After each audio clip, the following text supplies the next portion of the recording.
السلام عليكم ورحمة الله وبركاته. الحمد لله رب العالمين والصلاة والسلام على أشرف الأنبياء والمرسلين وعلى آله وصحبه ومن استنى بسنته إلى يوم الدين. اللهم اجعلنا منهم ومن الذين آمنوا وعملوا الصالحات وتواصوا بالحق وتواصوا بالصبر. آمين يا رب العالمين. So I'm interested to know who my childhood friends are because I moved here when I was a teenager. Just curious. But anyway, I'd like to start actually with a sentiment that I've been feeling since I landed here. This is the place certainly of my youth. I've spent most of my adult life, I could still say safely, in this city. And I think I can safely say also I discovered Islam in this city. My Arabic teachers are from this city. My Quran teachers are from this city. I owe basically whatever Allah Azza wa Jal has planned for me in my life is attributed to this place. So I have a special place in my heart for this city. And of course, some of my dearest friends, more than half of whom I've already successfully moved to Texas, are still in this city. Some of them are still left. I'm here back for them, not for you, actually. I'm just going to move all of them back. But anyway, when I do come back, especially when I hang out in Queens, I'm reminded of some poetry in the Arabic language. The poet says, يَا مَنْ يَعِزُّ عَلَيْنَا أَن نُفَارِقَهُمْ وَجْدَانُنَا كُلَّ شَيْءٍ بَعْدَكُمْ عَدَمُ. He tells his friend, you know, it's so hard for me, you're the one that it's so hard to part with. And everything I find after you is like finding nothing. Like I haven't really found anything once I left you. Not that I feel like that about New York, but there are certain things about this city that are just truly very hard to forget, and they have a really special place in my heart. So my du'as go to this community all the time. And as a matter of fact, just to iterate my emotional attachment to this place, and the gratitude I feel to some of the elders and the old friends that I have here, as a matter of policy, I don't speak at fundraisers. I can't do it. One, it's a danger to my health. I'm allergic to boredom, so I can't do it. That's the first reason. The second reason is because if I say yes to one fundraiser, guess how many emails I get? About 1,000 a week for fundraising requests. And then if I say no to any one of them, they say, well, you like those guys, you hate us, huh? Well, we hate you back. So I start making enemies because I attended a fundraiser. So I can't do it. Unless one of the elders from New York calls me and says, hey, we're having a fundraiser. And I can't say no.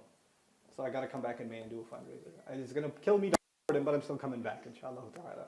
But anyway, that's just the sort of relationship I have with the city. Now, coming to the topic of tonight, I actually chose a misleading topic on purpose. What's the topic that I gave you guys?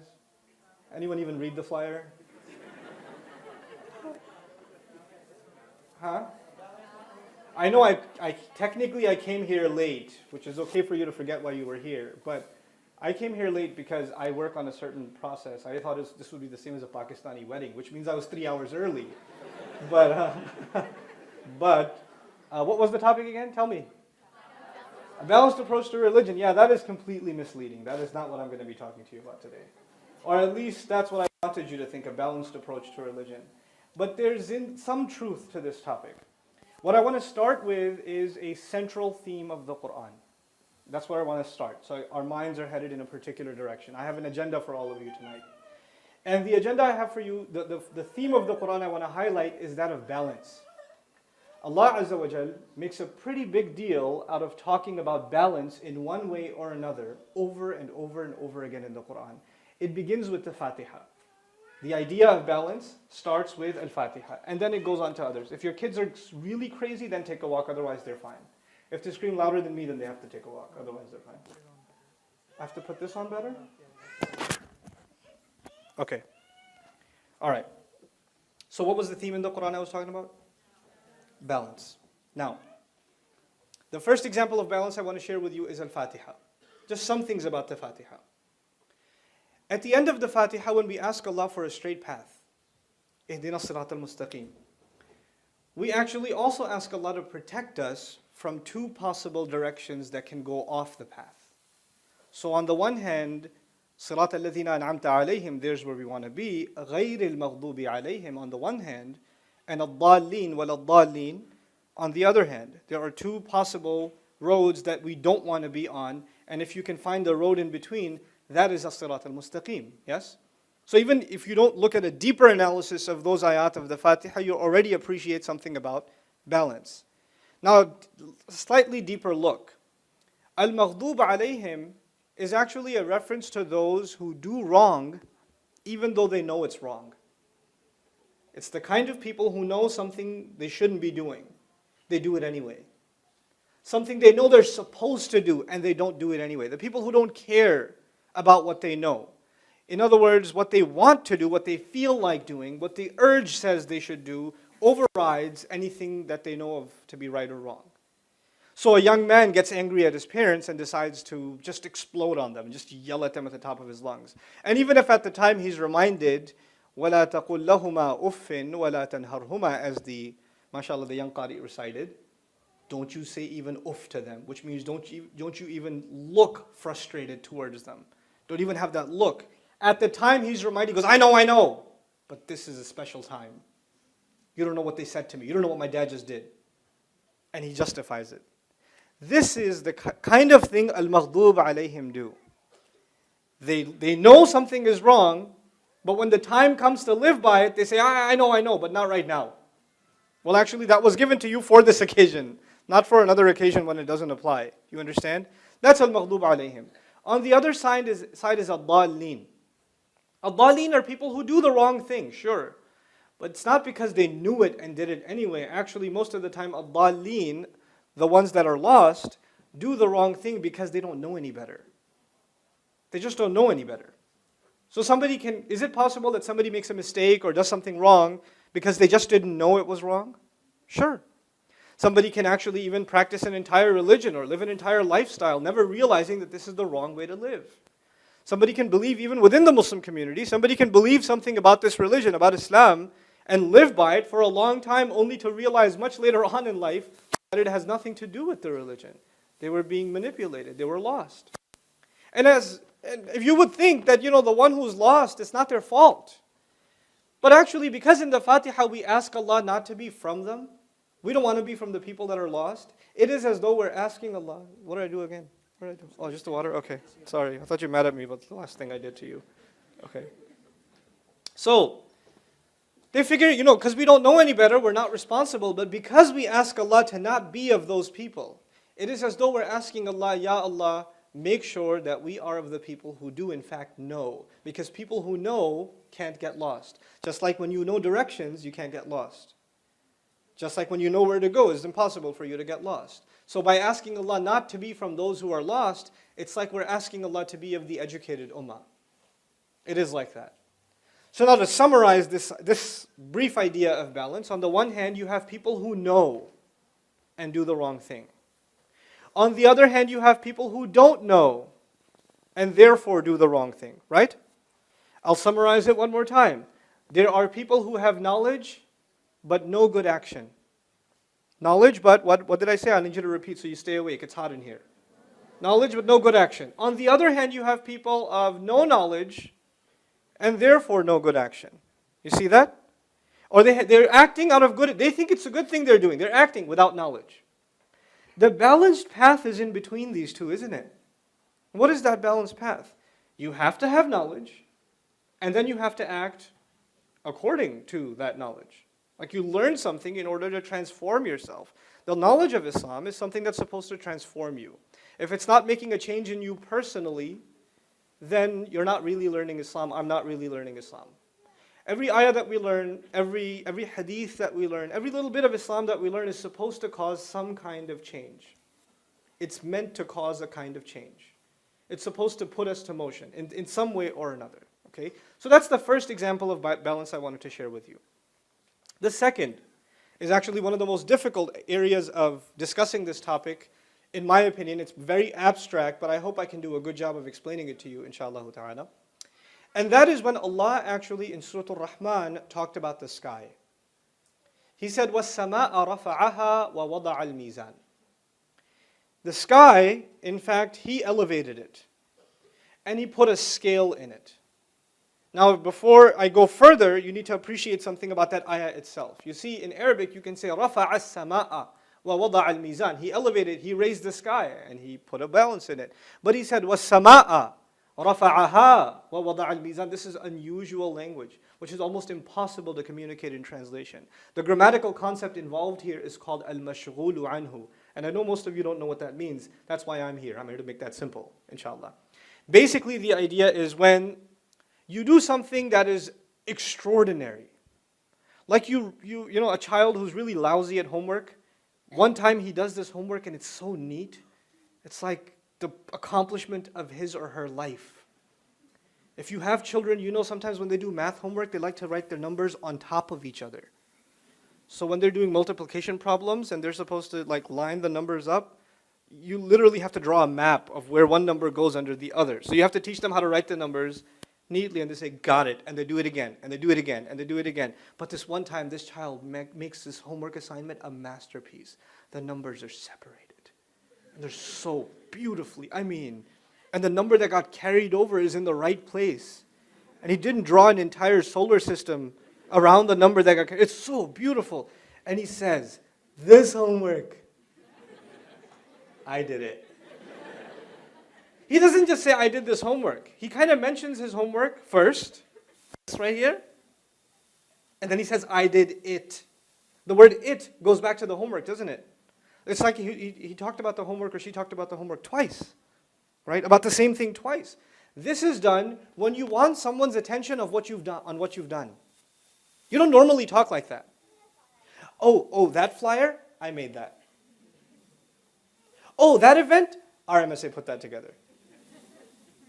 You see, you said that event, and then put it together. You mentioned it twice. That is when not only are you proud of what you've done, you want somebody's real attention on this accomplishment. You mention it twice. You get it? Now Allah normally doesn't do this in the Quran. Normally you don't find al-mashghulu anhu. Allah created the mountains. He didn't say the mountains, I made them. He doesn't do that. He doesn't say the rivers, I made them flow. He doesn't do that. But particularly for the sky, on more than one occasion, he said, وَالسَّمَاءَ رَفَعَهَا وَالسَّمَاءَ بَنَيْنَاهَا بِأَيْدٍ. On multiple occasions, this rare concept of Arabic is used to illustrate the power, the majesty, and the focus Allah wants to have us develop onto the sky. He really wants us to focus on the sky. So I moved from New York to Texas, and the Chinese, when they used to work on the railroad in Texas, they used to say the sky is bigger in Texas. The reason they said that is they don't have any buildings out there. Right? You can see 10, 15 miles out. 10, 15 miles out for you is another country called the Bronx. That's, for you it's a different country. But in Texas, 10, 15 miles, right there. I'll see it right there. In 15 minutes you can get from your house to the next block in New York City in a car. In 15 minutes you could be pretty much in Mexico or something. It's open, it's wide open. But one of the things I don't miss about New York? I never looked at the sky. I just never looked at the sky. You're waiting on a bus, everybody's head's hanging low. You get into the subway, everybody's trying to avoid eye contact.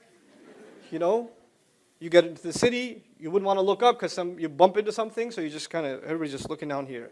Nobody has time to look at the sky. It's up there all the time, but we never look at it. And of course, this is a fast-paced city, so we don't have the time. We think people that sit around, in a park and they're just staring at the sky have some kind of psychotic disorder. So we make sure we sit as far as possible from them in our lunch break or whatever, So people that do spend time to just appreciate the sky must be weird.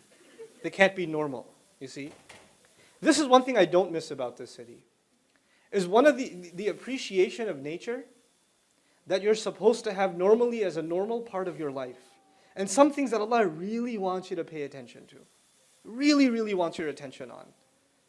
It's missing. It's just gone. It's taken from us. Those of you that drive, next time you get stuck in traffic, just take a couple of seconds to just kind of appreciate the sunset. Appreciate ash-shafaq, what Allah swears by. فَلَا أُقْسِمُ بِالشَّفَقِ. That act, just appreciating the beauty of the sky, is actually fulfilling a request of the Quran. Think of it like that. You just did something Allah wanted you to do. Just as simple as staring at the sky. But now coming back to what did Allah mention? وَالسَّمَاءَ رَفَعَهَا. The sky, He elevated it. Now how much higher is the sky from us? Infinitely higher. Isn't it? We don't know the end of it. We can't put a number on how high above us the sky is. It's an abstract almost to us. And this ayah came in the context of how Allah honored the human being. And Allah first mentioned how He created the human being and He taught him how to speak. And then He says, by the way, I've honored other creations too. Just like I have raised your level, I have raised other things too, like the sky.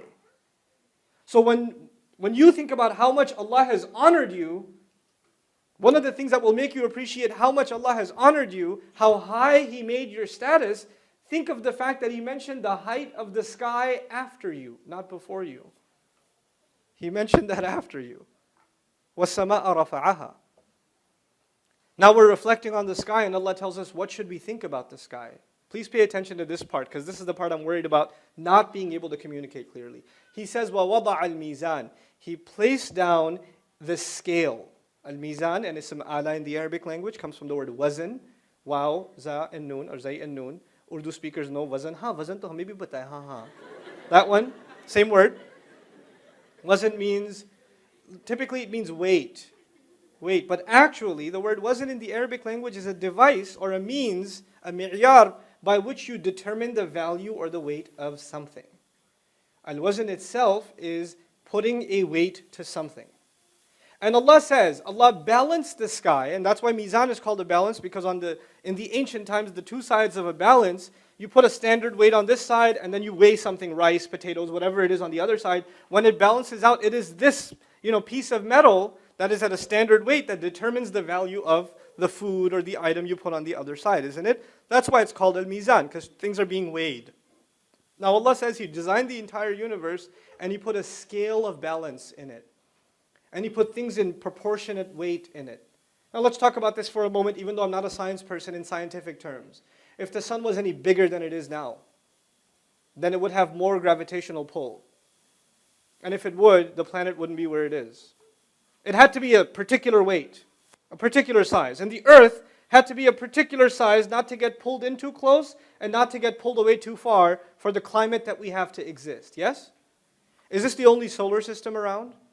No. Every solar system, every galaxy, every planet, every moon, every orbit is there in place because of a particular weight and a particular value to every planet.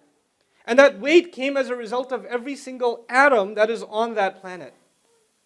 That's where we got the weight of this planet of ours from. And Allah says He did that. He put that in place. So if it's even a little bit off, it'll fall apart. Now, just to make you appreciate what Allah is doing when He's balancing the universe. And the universe is too big to think about, so let's just think about the earth. The fact that He's balancing between the earth and the sun and the moon. You take a toothpick and you try to balance something on it. Easy or hard? It's hard. It's hard. And like my kids and I, sometimes we play Jenga blocks. You ever play Jenga blocks? Okay, you try to build Jenga blocks, the taller they get, easier to balance or harder to balance?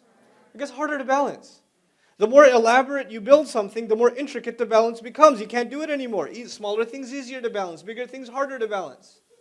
Now appreciate what Allah has done when He made balance between the sky and the earth. وَوَضَعَ الْمِيزَانِ. One more thing about this. Allah Azza wa Jal is the creator. You can even consider Him the manufacturer. وَلِتُصْنَعَ عَلَى عَيْنِي. So sana'a is used for Allah Azza wa Jal too. The manufacturer. Now, I mentioned that word in particular because we are a people, not just Muslims, but humanity today, are a people that are obsessed and are almost victims of brands and manufacturers. Right? And you can tell a particular brand by its signature design. So if somebody's holding a phone and it is of the I brand, you can tell from a distance.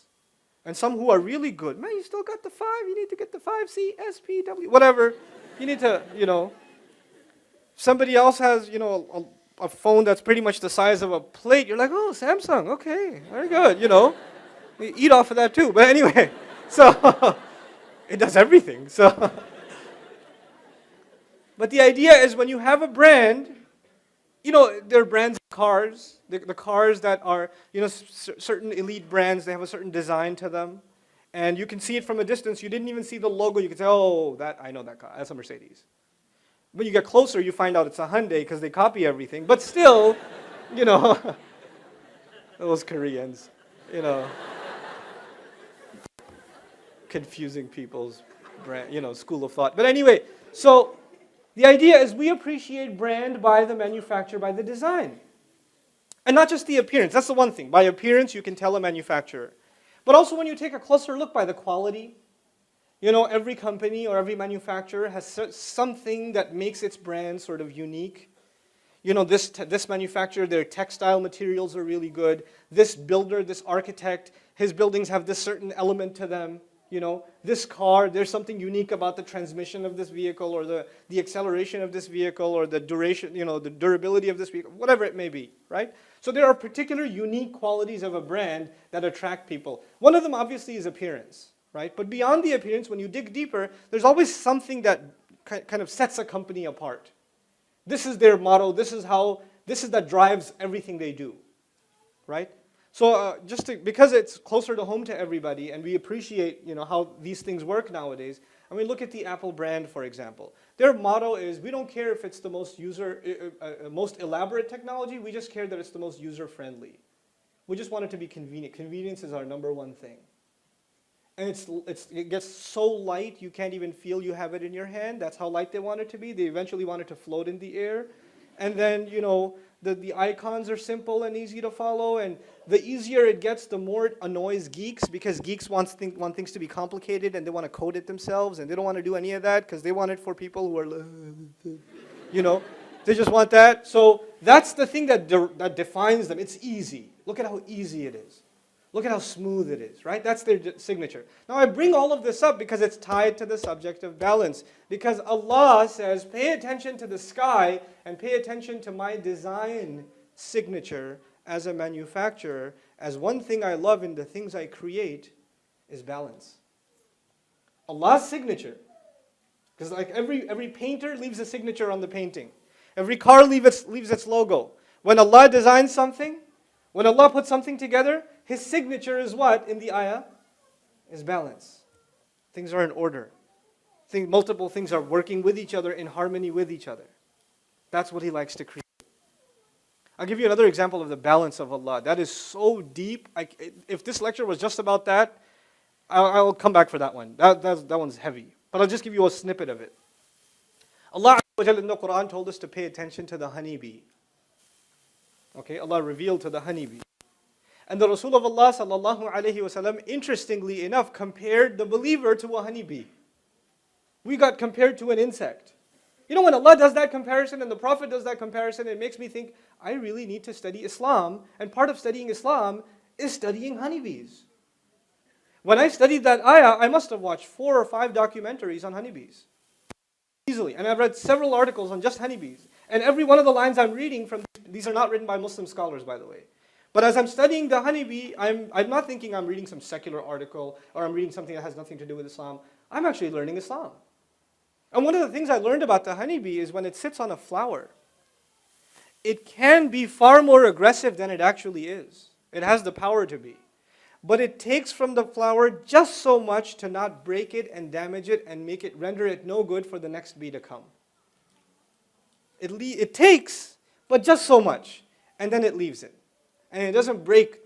There's a relationship between the flower and the bee, but it's a very loving, caring relationship. And actually, the bee gives it life because it carries pollen over to it and takes from it. So it never takes something without giving. And actually, it gives a lot more than it takes. It gives a lot more pollen than it takes. And it leaves, because other bees from its hive may be able to benefit from the same flower, so it goes back to the hive and does what's called a bee dance. It does a dance and it lets the other bees know the address of that flower and its neighbors. You guys can have from that too. I've had my share. I don't need to have more. I'm not worried about competition. You guys can have enough. There's enough Allah made for everybody. Wow. Balance. The bee knows balance. And that's Allah's design from the universe to a bee. He just created things in balance, Now, this is Allah's design as a manufacturer. Let's take it one step further. What Allah wants you to appreciate is how things work with each other in harmony. That's what balance is, really, when things are in harmony with each other and they're not falling into chaos. Down to the atomic level. Animals are in harmony with each other. There's an ecosystem in place. Environments are in harmony with the animals that live in those environments. Oceans are in harmony with the animals, the sea creatures that live inside them, right? Now this ayah, وَالسَّمَاءَ رَفَعَهَا وَوَضَعَ الْمِيزَانِ. Pay attention to the sky. Look at how He created the sky and put down a balance in the sky. The next ayah is the complication. أَلَّا تَطْغَوْا فِي الْمِيزَانِ. I did all of that so that, an here, an sababiyya it's called, so I made the universe, the sky, balanced for the following reason. Here's the reason. أَلَّا تَطْغَوْا أي أنتم. So you people do not violate in the matter of the scale. When it comes to balance, that you don't mess up the balance. Allah is saying He made the sky balanced to teach you and to teach me the lesson of not losing our sense of balance. Now let me tell you how that works. There's a guy that runs a grocery store, probably in Flushing. And he sells all kinds of important goods like chaat masala and bananas or whatever. You know, and just to make things interesting, Indian movies, whatever. So he sells this stuff. Now when the customer comes and he puts bananas on the scale, and his scale is supposed to weigh, is this 1 pound, 1.5 pounds, 2 pounds, or whatever. But he's kind of messed with the scale a little bit. So even if the customer puts like 3/4 of a pound, it still shows 1 pound. Right? It still shows 1 pound, which means he can make, 50 cents extra, $1 extra every time. He could pay, and if the state inspector is coming, then he can kind of fix it again, and it's within the margin of error. He could do that. If you came from Flushing, I am sorry. I did not mean that personally. Okay. So, by the way, Casino Boulevard in the house. But anyway, so the idea in this ayah is that when that same grocery store owner, when he sees the state inspector, the FDA guy or whoever coming in to check the scales, he fixes it, yes?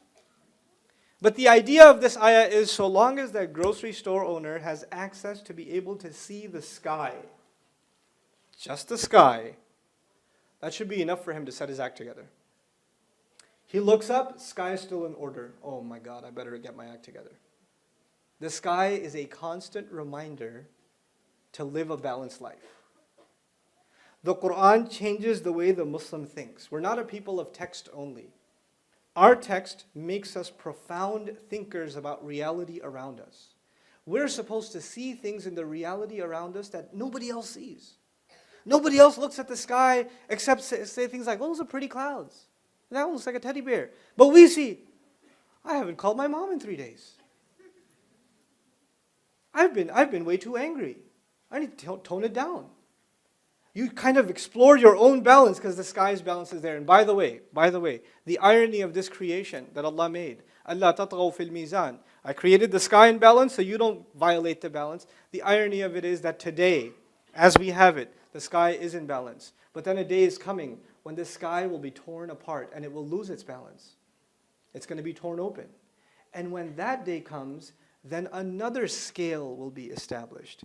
Your scale and my scale. The mizan will be established. وَنَضَعُ الْمِيزَانَ الْقِسْطِ لِيَوْمِ الْقِيَامَةِ. We're going to establish the scale that is absolute justice on Judgment Day. In other words, right now, so long as that balance is there, you still got a chance to fix yourself. And the moment that goes away, your turn. How balanced were you? And then all of our debit and credit will be accounted for. The entire audit will take place. That is the reminder of the sky. That's what the sky is supposed to be. A balanced approach to religion, this is the first thing I wanted to share with you in this talk. And I want to tie this theme finally of how Allah Himself, subhanahu wa ta'ala, makes us think about this ourselves in the same way that in the same breath that He makes us think about the sky. He says, فَسَوَّاهُنَّ سَبْعَ سَمَاوَاتٍ سَوَّاهُنَّ سَبْعَ سَمَاوَاتٍ. He balanced them, evened them out into 7 skies. Only Allah knows what 7 skies means, but we know that He balanced them. Sawwahunna. Sawwa, to make something even. Okay? And taswi also means to make something equal. Okay. About the human being, He says, الَّذِي خَلَقَكَ فَسَوَّاكَ فَعَدَلَكَ.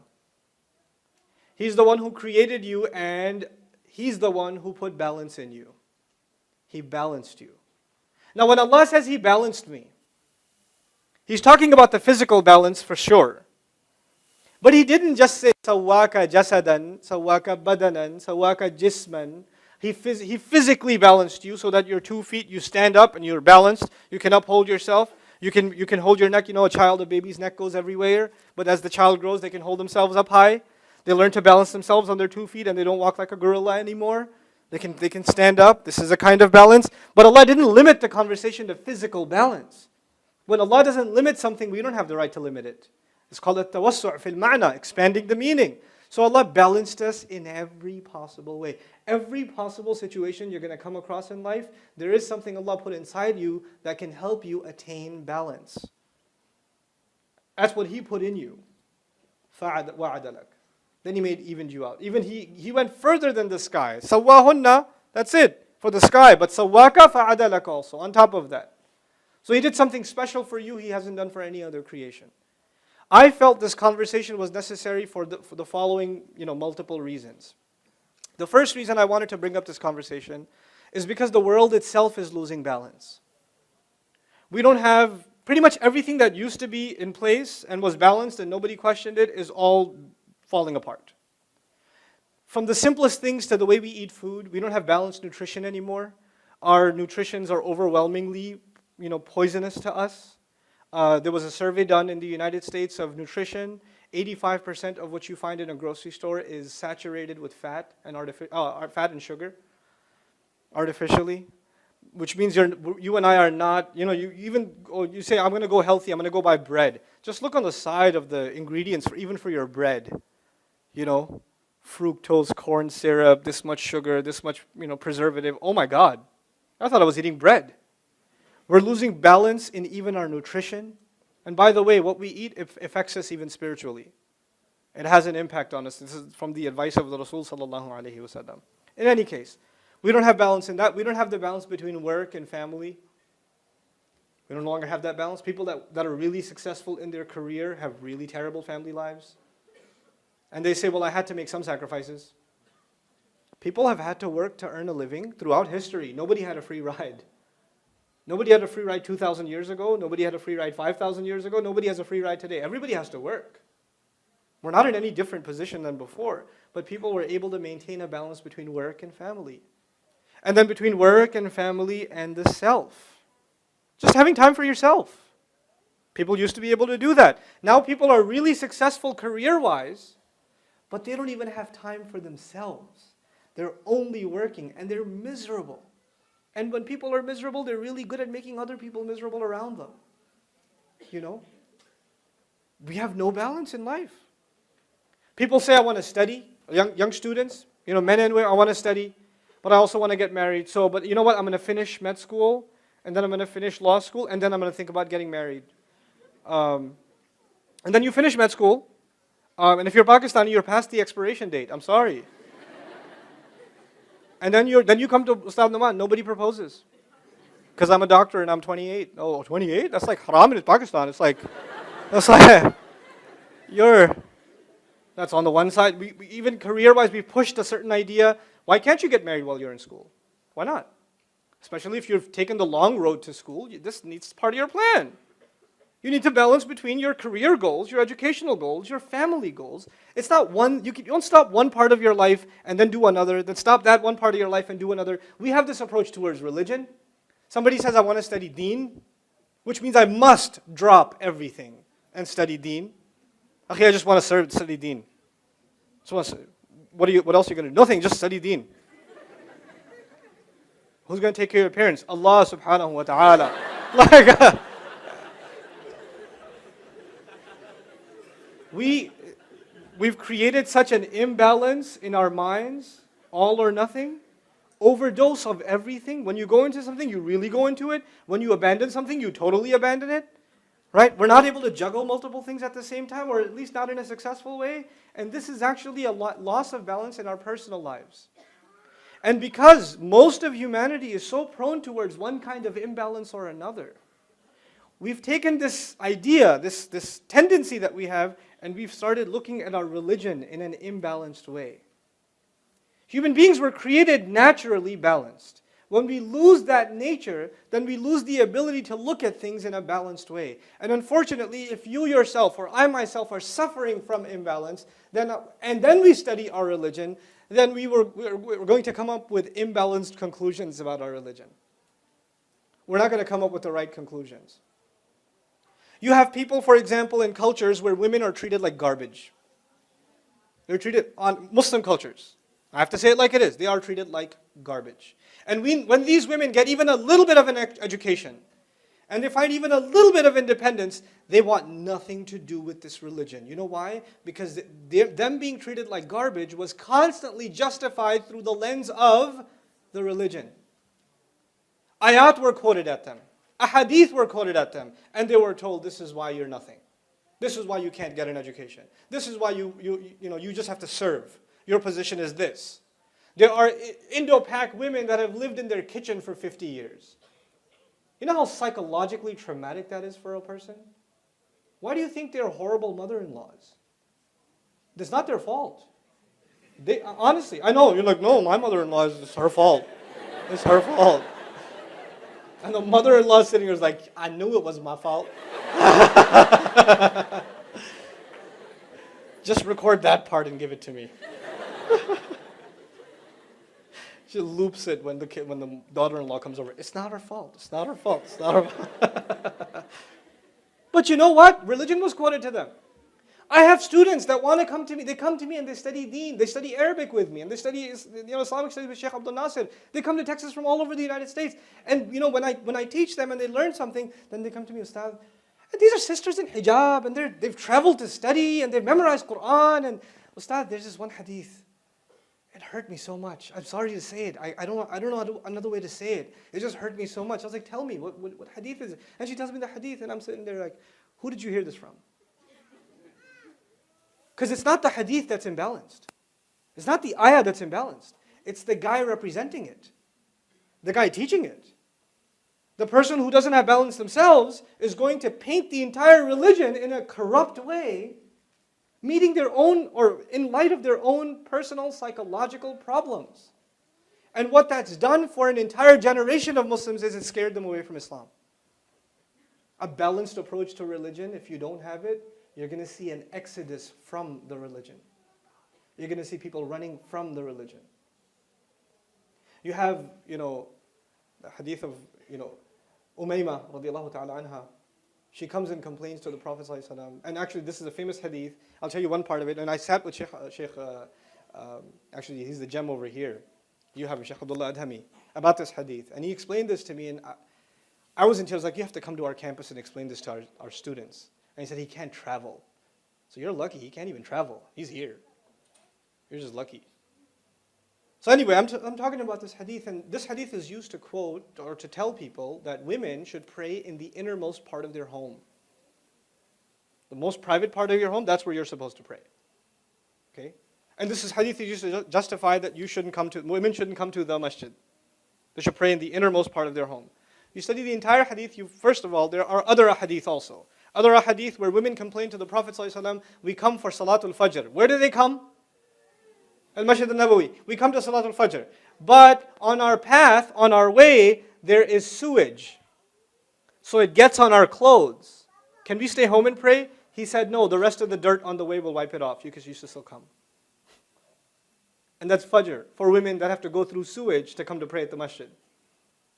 We don't quote that one. By the way, Umayma's story, this woman who the Prophet told you should pray in the innermost part of your home, when she asked to pray at the masjid, when you learn the whole story, you learn lots of fun things. She was in a troubled marriage. Her husband was super jealous of her, like protective of her. He used to poke her while she prayed. Yep. And the Prophet called, because she came to the Prophet in another narration, she came to him and said, he pokes me while I pray. And so he asked her, why do you do that? He goes, she stole my surahs. In other words, he led her in prayer. She heard his Quran. She memorized it. She started praying on her own. He's like, she's praying all by herself. I'm not leading her in prayer. And actually he felt left out that she was praying on her own. So he used to poke her in salat. And then when he comes to the masjid to pray, he gets really angry because he's so obsessed with his wife. He can't spend 10 minutes without her. So the fact that she's in the masjid, it just drives him crazy. He just wants her with him all the time. So the Prophet ﷺ told her, look, you need to save your marriage first, basically. Your marriage is in shambles at this point. You need to spend more time at home. And currently, the better thing for you is not to come to the masjid. And by the way, in order that he doesn't poke you, find the innermost part of your home to pray, so that at least you can pray in peace because he's driving you nuts. Now, if you don't know the background and you say women should pray in the innermost part of their home, and somebody who's got like a psychological disorder against women, and he gets married and he's yelling at his wife because she didn't pray in the closet, and he pulls out the hadith, he's got the dalil, he's got the evidence, but there's no balance.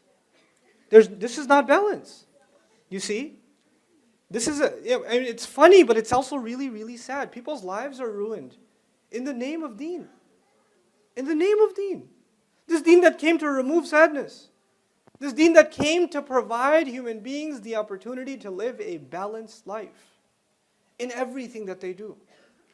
We have so fragmented the idea of balance in our lives. I was on an interview with a student group in Pakistan. It was like a radio thing, like online radio thing. And so there were live QA, and the student asked me in the QA session, he asked me, well, how am I supposed to practice my religion during exam season? I don't have time to practice Islam during exam season. I have to focus on my studies. And for a moment, I was so stunned by the question, I didn't know what to say. I was just completely baffled. I did not know what to say. And here's why I didn't know what to say. In this poor guy's mind, if you are doing something for religion, you have to stop everything else you're doing. You see? Serving religion to him means somehow you can't be studying for your exams. I was like, the fact that you're studying for your exams and you're not cheating like every fourth guy in your classroom, and you're not paying off the teacher to give you a higher grade, and the fact that you're doing due diligence to the money your parents worked hard to pay for your schooling for, you are observing your religion. And how long does it take you to take some time out and make salat? I don't have time. You take cigarette breaks. I know, you're in Karachi, I know. You don't have time for some salat? What do you mean I don't have time to practice my religion? What do you think the religion is asking you? Because you know what, people, when they think of religion, they just think of prayer, going to the masjid, fasting, memorizing, acts of worship, certain things. That's religion. Everything else is just life. They're just separated things. That's an imbalanced view. That itself is an imbalanced view, So we have to, this is a serious, serious matter in my view. Developing a balanced way of thinking. I know it's really serious. Developing a really balanced view towards this. Now, in the ayah I told you, we look at the sky and we find balance, yes? We're reminded of balance. Allah says, وَأَقِيمُوا الْوَزْنَ بِالْقِسْطِ وَلَا تُخْسِرُوا الْمِيزَانِ. Another ayah in the same passage, by the way, now that you've observed the sky, and now that you've learned I made the sky so you find balance, then he says, whenever you establish wazn, al-wazn means when you weigh something, make sure you're not unfair. Al-qist actually doesn't mean fairness, it's lughatul adad. Al-qist in Arabic means to make sure that you're not biased, that you're not unfair. That's what al-qist means. Allah says, when you're going to weigh between things, make sure you don't become unfair. We have to stop here and figure out what that means for us personally. Not every one of us is a grocery store owner, so we don't have a weighing machine at home. So we say, well, this ayah is about, weigh with balance. No, but al-wazn also has majaz in it. It's figurative language also. What that means then is, in your life, there are lots of relationships. You have siblings, younger siblings. You have parents. A lot of you are college students, so many of you aren't married yet. So you have your parents. You have your studies. You have friends. You have community. You have the MSA. The definition of which changes year by year or semester by semester. You have lots of relationships in life. And Allah says you have to establish a balance. And yourself, by the way, yourself also, your own religious growth also, your own spiritual growth also, your own physical well-being as well. You have to balance all of this stuff. When Salman al-Farisi radiallahu ta'ala anhu goes to Abu Darda's house, and he sees, this is before the ayat of hijab. They used to go to, so she came out, And she was she looked like she went through a tornado or something. Mutabaddila is used for her, which is a really she looked like a wreck. That's how I'll translate it. She looked like a wreck. And he looked at her and he said, "What is wrong with you?" And she said, your brother, meaning Abu Darda, has no interest in this world. He's always doing ibadah, he's always worshipping, praying, da'wah, etc., etc. He has no time for me, so why should I make myself look nice and, why should I have a romantic life? He's just lost in the world. And actually, when a woman doesn't take care of herself like that, actually it means that she's suffering. She's suffering, she's sad. And the fact that she immediately, when he said, "What's wrong with you?" instead of making excuses, she was blunt about it and said, "It actually has to do with my husband. He doesn't care. He doesn't even look at me. And I've turned myself into this and he still doesn't look at me. And doesn't even, you came and said, 'What's wrong with you?' He never said that." Right? So then he comes to his house and he says, Abu Darda is a good host. He says, "Eat." He said, "I'm not going to eat until you eat." He said, "I'm fasting." He goes, "Break your fast and eat with me." This is before the ayat of Ramadan. Salman al-Farsi made him break the fast and they ate together. Then Salman al-Farsi is about to go to sleep. He says, "Why don't you sleep?" "You know, I'm going to pray." "Sleep, bro." He made him sleep. And then he got up for qiyam and then he woke him up and then they prayed. And then he turned to him and he gave him some brotherly advice. This is Salman al-Farsi talking to his brother, his friend. And he says, "Inna li rabbika alayka haqqan." Your Lord, your master, in fact, he does have rights over you, or right over you. وَإِنَّ لِنَفْسِكَ عَلَيْكَ حَقًّا. You have to take care of yourself too. Your own personal self has rights over you. Allah is not asking you to sacrifice yourself and your daily life for Him. He's not asking that. And then وَلِأَهْلِكَ عَلَيْكَ حَقًّا. And your family, your wife has rights over you, man. You got to take care of your wife. فَأَعْطِ كُلَّ ذِي حَقٍّ حَقَّهُ. Then give everyone who has a right their right. Give everybody their right. Now this is Salman al-Farsi. He's not a prophet. He's a sahabi. A very wise one at that. And he's giving another sahabi some advice. Look, you're going a bit overboard with the whole prayer thing. You haven't lied down in bed next to your wife for I don't know how long. And look at her. She's depressed. Like, you hate her or something. You need to give your wife some time. What's wrong with you? Why are you fasting all the time? Stop fasting. Eat something.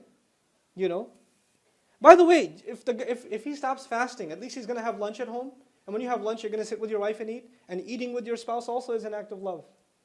When the husband and wife don't eat at the same time, it breaks the home apart. You know that? Eating together itself is an act of love. It keeps the household together. How often is it you eat together? How often? And you tell the wife, "Hey, come eat." "No, I already ate." "No, I'll eat later." Or the wife is eating and she says to the husband, "No, hold on. The Kobe report's on. Hold on, I'll eat." Which is also imbalanced because you shouldn't eat that late. We don't eat together. The advice is really profound. So Abu Darda, because he wants to take this advice, but he needs to know if this is legit. He goes to Rasulullah ﷺ and he says, "Sadaqa Sulaiman." Sulaiman's right. Salman's right. Salman al-Farsi is right. You should do that. The Prophet ﷺ validated all of the things in the order that Salman radiallahu said. Why? Because we got to balance this stuff. We don't go into one thing and forget about everything else. This is the core issue of imbalance. I want to get to a couple of ayat, inshallah ta'ala, after I give you a break, because I respect the attention span. I'm only going to have 2 sessions with you, bi'idhnillah. One before and after the break, and I'm almost there to the point where I can give you a break, inshallah. You guys doing okay so far? Okay, good. Alhamdulillah. There's other balance. Balance in belief. So hard. I recently, actually on the flight here, I checked my email. And I received an email from a Jordanian man who was Christian, born and raised Christian, Arab Christian, moved to England to do higher studies, and found his faith, meaning Christianity, later on in life, started going to the church regularly, married a British woman, lived a very spiritual life, actually volunteered at the church, studied the Bible with the minister, and he was actually very engaged in biblical studies for a long time. And he started developing certain questions later on in life about surrounding the birth of Isa alayhi salam, the virgin birth. He developed certain questions. And he asked his minister to answer those questions, and the answers that he gave actually made him lose faith even more. So he started getting distanced from religion because of the answers he got to his questions. And later on, he actually he was looking for the answers to those questions, but he was looking for those answers in Arabic. He was doing the search on Maryam salamun alayha in Arabic. And if you do Google searches on Maryam, you're going to find Christian sources, but you're definitely going to run into what? Muslim sources, Islamic sources. And in his email he said, وَقَدْ عَرَفْتَ أَنَّ الْمَسِيحِيَّةَ مِلْيُونَ دَرَجَةً أَحْسَنْ مِنَ الْإِسْلَامِ I knew that Christianity is 1,000,000 times better than Islam, but I read it anyway. I read the Quran anyway. And all of my questions were answered in such a balanced way in that one place. All the questions that were raised for me in the Bible, all of them were resolved in one passage about Mary, in one place. And I took that to my minister, and he got really mad at me. Then my wife threatened to divorce me just because I quoted a passage from the Quran. Then on top of that, pretty much everybody left me. All my friends, everybody left me. And I haven't even accepted Islam. I just quoted the Quran. That's all I did. And they panicked. And then he's telling me what he's been studying over the last few years. He's been just studying the Quran. Still hasn't accepted Islam. When he wrote me this email, he still hadn't accepted Islam. He said, وَرُبَّمَا سَتَسْأَلُونِي مَتَى أَسْلَمْتَ لَمْ أُسْلِمْ. Maybe you're going to ask me when I became Muslim. I haven't. But I can't stop reading Quran. That's what he told me. It's like something's in me that something's in me that's keeping me. Maybe it's fear, maybe it's something else. But I do find one thing, and he told me, what I find in the Quran is balance. That's what he told me. What attracted him is balance. Things are in order. Not one thing overboard. You don't take one prophet and make him into divine. It's imbalanced. It's too far. You took it too far. And so we're going to talk, inshallah, after the break, we're going to talk about how within the religious discussion, within religion, how can you lose balance? And you might not even realize it, but you and I may have an imbalanced approach to the study of our deen. And how do we make sure that we have a balanced approach to our deen that we can pass on to a generation that comes after us? Because wallahi, wallahi, wallahi, if we fail to do that, then our next generation will not have something that they will want to keep. If we don't give them a balanced religion, they're not going to want to keep it. Our deen is beautiful. It has to be presented in the most beautiful way. It really, really does. So enjoy your first break. I'm going to give you exactly 10 minutes. Alhamdulillahi Rabbil Alameen wa salatu wa salamu ala ashrafil anbiya'i wal mursaleen wa ala alihi wa sahbihi ajma'een. Thumma amma ba'd. I'd like to start with this session, inshallah, with an Arabic word and some vocabulary for you. And I think this will structure our conversation in a good direction. The word in the Arabic language is al-ghulu. The root letters are ghain, lam, and waw. Ghulu. For the three of you that are taking notes. Okay, al-ghala, they say in Arabic, naqid al-rakhs. The word ghala literally means expensive, to be high valued. Something that is unusually pricey, or inflated in value, has ghulu in it, or ghala in it. That's why it's the opposite of ar-rakhs, which means cheapness. Ghalla is also used in Arabic when you overfeed someone, or you overestimate the value of something and you overconsume it and it poisons you. So sama, ghalla comes in the meaning of poisoning also.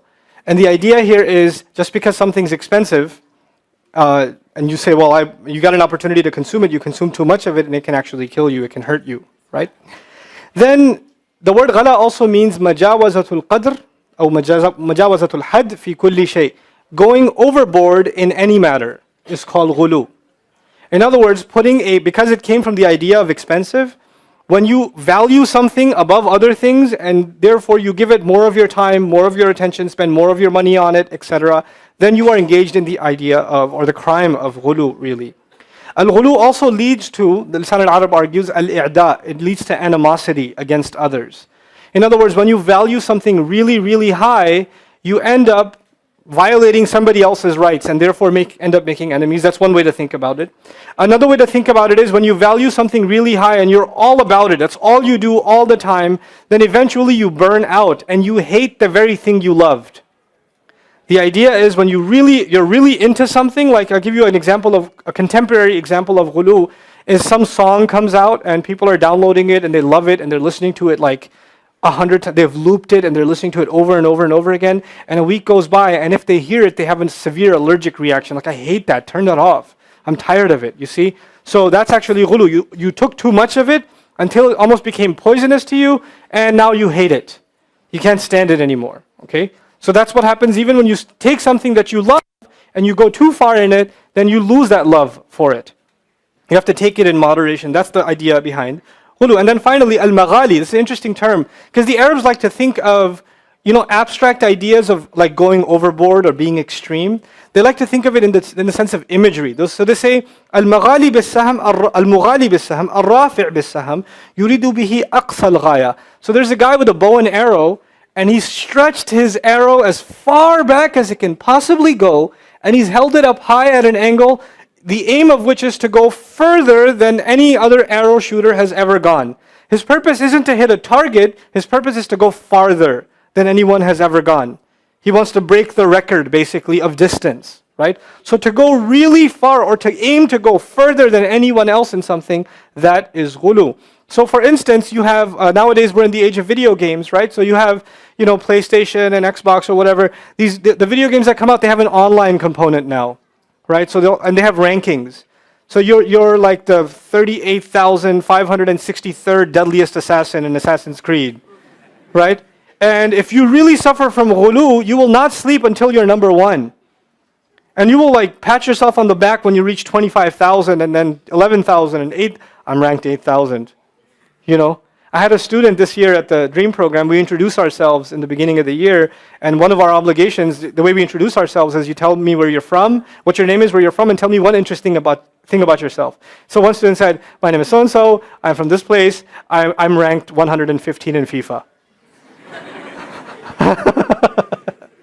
I've been calling him FIFA for 8 months now, so 6 months. But it's a form of ghulu where you want to keep breaking records, and you don't even know why you're doing it. You just want to do it. You want to earn all the trophies. You want to get 100%. You want to land that combo in the game, and you're going to keep practicing it like it. Your akhirah depends on it. There are people that have ghulu. You ever heard of what's that? Comic-Con, I think it's called, right? Comic-Con. And so where people master like things like Street Fighter and like. There are Mortal Kombat tournaments and people from all over the world that have spent hundreds of hours trying to like perfect the 18-hit combo from Akuma or something. That's ghulu. That's ghulu. There are people that become movie buffs. They have to have a collection. They have to have seen everything. They have to have all this trivia. People that become sports buffs, they get ghulu in sports. Right? They know all the statistics. I mean, they're literally, their riwayat are sahih. From like, where this guy went to college, who recruited him, what his career was, how many rings has he earned, all of it. It's incredible. But it's all ghulu, it's overboard. It's overboard. You keep going deeper and deeper and deeper. You become an enthusiast and eventually a fanatic. A contemporary example of ghulu, of course, it's not as hot anymore, but it was for a long time, Star Wars. Right? Star Wars is a kind of ghulu. People went to Star Wars movies dressed in ihram and proper like legit attire, This is serious stuff. I mean, people take this stuff very, very seriously. When you get into something, you really get into something. A social media example of ghulu would be people that can't get off of their Facebook page, like that lady over there. Nobody. I just pointed randomly. The guy's like, which one?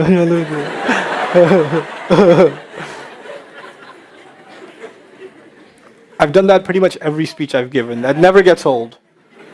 But at least she got off of Facebook. Anyway. So why am I dividing ghulu for you? Because 2 places in the Quran, Allah turned His attention to the Christian community. Not us, the Christian community. Allah says, Ya Ahlul Kitab, la taghlu fi dinikum. People of the book, don't do ghulu, what I just described to you. Don't become extreme. Don't go overboard in your religion. Which is very strange language, especially for the Christians. I've spoken to multiple denominations of Christians in my limited career, and have gained lots of insights from the study of the Bible recently. More recently, I've been studying the Bible in order to understand the Quran better, not to verify the Quran, but to appreciate the beauty and the perfection of the Quran by studying the Bible. I can't begin to tell you how profoundly it has changed my appreciation of the Quran. It really, really has. And even the study of Christian history has changed my appreciation of the Quran. It's a new dimension altogether. give you a little taste just before, because I mentioned that tangent. I have to give you a little taste. Just a little something. Okay. So you guys have heard of the people of the cave? Did you know there are churches to this day around around the ancient city of Ephesus? Churches to this day in parts of Jordan, in Turkey, in Greece even, that have, how churches have stained windows? They have stained windows with paintings of 7 people caved up, bound inside a cave, and a dog with them. Yep. And they have a day of the feast. They celebrate the saints that died inside for their faith. They were true Christians. And they sing a chant that a Greek minister wrote. And when they sing it, they believe that the saints' souls come back into the church and they pray for them. And there's actually a place where they believe in the ancient city of Ephesus. It's pretty funny. In Turkey, there's a big sign that says, 7 sleepers this way. It's silly. But anyway, so they go there, and a lot of Christians actually from those denominations, they go and they pray there like for a few days. They stay there because they want those saints to bless them, right? So they literally became awliya to them. The Ashabul Kahf literally became awliya to them. And if you read Surah Al-Kahf, you will find that they were the ones that said, Allah has no awliya. Right? So because they became awliya, Allah came to their defense. And this is not in the Bible. This is poetry written afterwards, right? This is not in the Bible. But they had been taken as awliya, and Allah Azza wa Jal came to redeem their integrity as people of Tawheed. And their legacy, unfortunately, had become the exact opposite of what they came to preach. So Allah set the record straight. Subhanallah. But you won't appreciate how clear the truth is until you study the legend of the 7 sleepers from different civilizations. And you see what they have to say, and you compare it with the Quran, and you say, oh, Ya Rabb, wow, it's incredible. And that's just one example. I've been reading some other stuff too, but I'll tell you about it later. Okay. Ya Ahl al-Kitab. People of the book, لا تغلوا في دينكم. Don't go overboard in your book. Don't go overboard in your religion. Don't go overboard in your religion. How can that be? The Christian community, many denominations of it, basically abandoned the law of God. They said the Bible's laws no longer apply to us. We don't have to abide by them. The blood of Jesus is enough to save us. We're already saved. The law was a means by which our souls were cleansed. We no longer need the law because Jesus already paid for our sins. So how can they go overboard in their religion? They got nothing to go overboard in. What is Allah subhanahu wa ta'ala talking about? What Allah Azza wa Jalla is talking about now is something very powerful, and we have to really, really understand this. Our beliefs, not just our practices, our beliefs are about balance. Our balance. We have to balance our beliefs about Allah with our beliefs about the prophets, with our beliefs about the angels, with our beliefs about the books, with our beliefs about the afterlife. A lot of these unseen realms, right? And even the prophets have become, in a sense, the unseen to us because they're in history to us. They're the unseen to us too now, right? And even to those who were in front of them, the fact that they are messengers was also a belief in the unseen because they see a physical man, they don't see the angel talking to him. They don't see the ayat coming down. Even believing in a messenger in his physical presence was a belief in the unseen. But these unseen matters, you have to keep a very delicate balance between all of these entities. And if the only thing that can keep that balance is the authentic revelation from Allah. When you lose touch with that revelation, you start coming up with your own ideas about Allah and what He means. Your own ideas about the Prophet and what he means.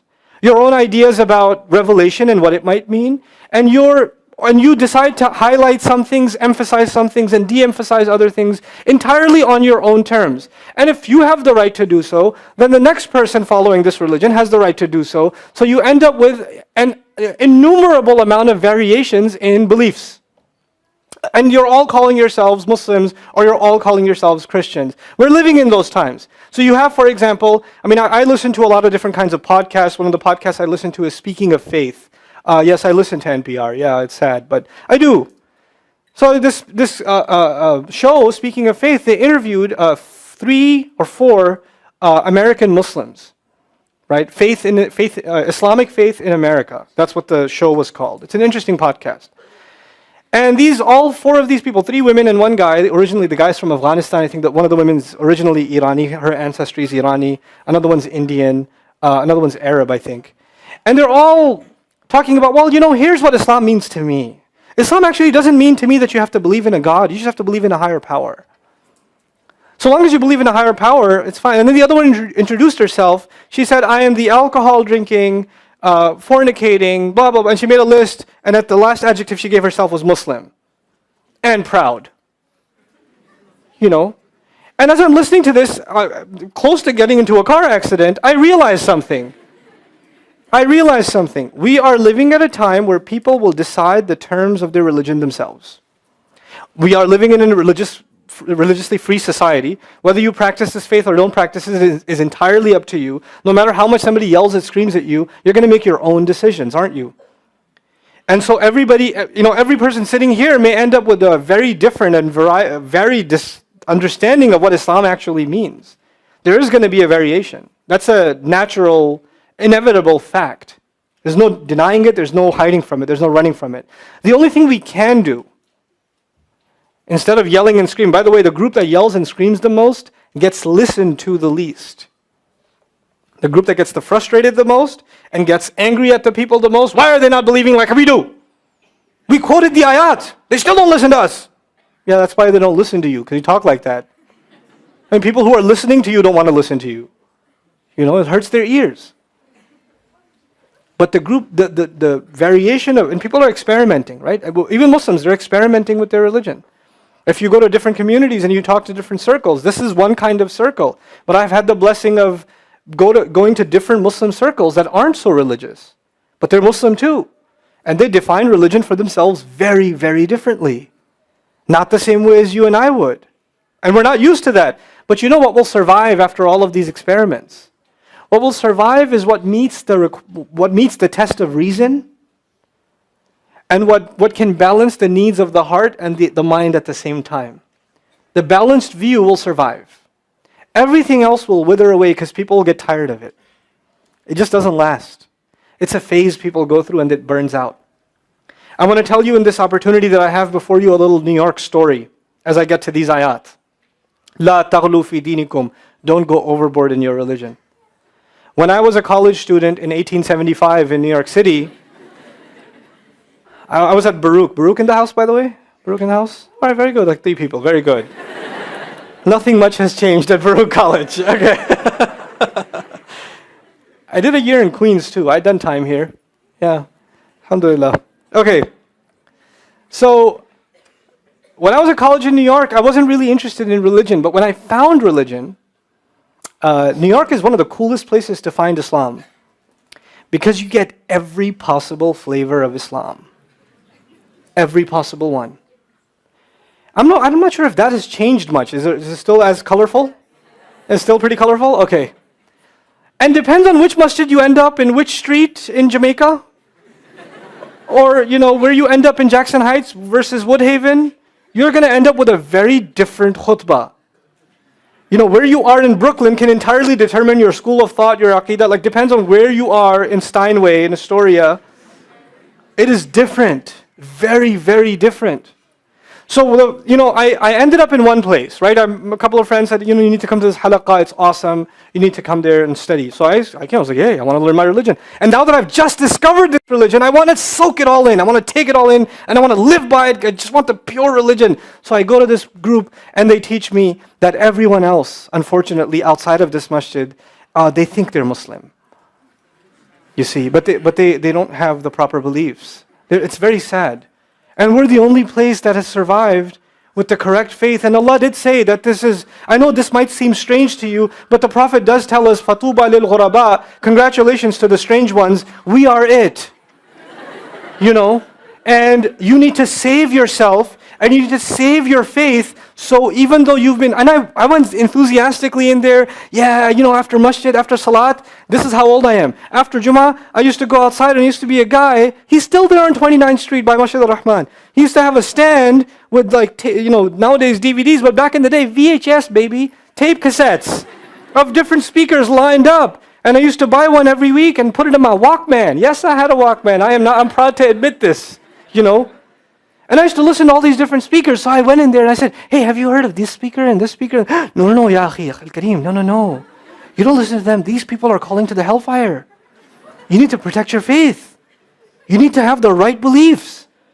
you need to make sure you learn from us. And I said, okay, I won't listen to those tapes. And I did. And I put those tapes away. And I wouldn't even look at them. And even though I benefited tremendously from them, I said, no, I must be wrong. I must not have thought clearly about this. And I started going to these halaqas. And I'm going week after week after week after week. And I'm getting more and more indoctrinated until I feel I miss my friends that aren't weird yet. Right? I haven't saved them yet. So I go back to my friends in college. Bro, you got to come to this halaqa. It's amazing. You know, what's so amazing about it? It's the only right religion. Why, you know, I mean, I love you. You're my bro. We have pizza together every time, but you're headed for the hellfire, bro. I just feel bad for you. So I need to save you and me. We need to go to Jamaica and we need to sort this out, right? I didn't mention which masjid in Jamaica on purpose because there's a lot of them, alhamdulillah. Okay. So anyway, so we're doing this for a while until I had a friend slightly older than me, 3-4 years older than me, that has been around the block a little bit. And one time I'm trying to save his soul, and he sits me down. And he goes, Nouman, shut up. Okay.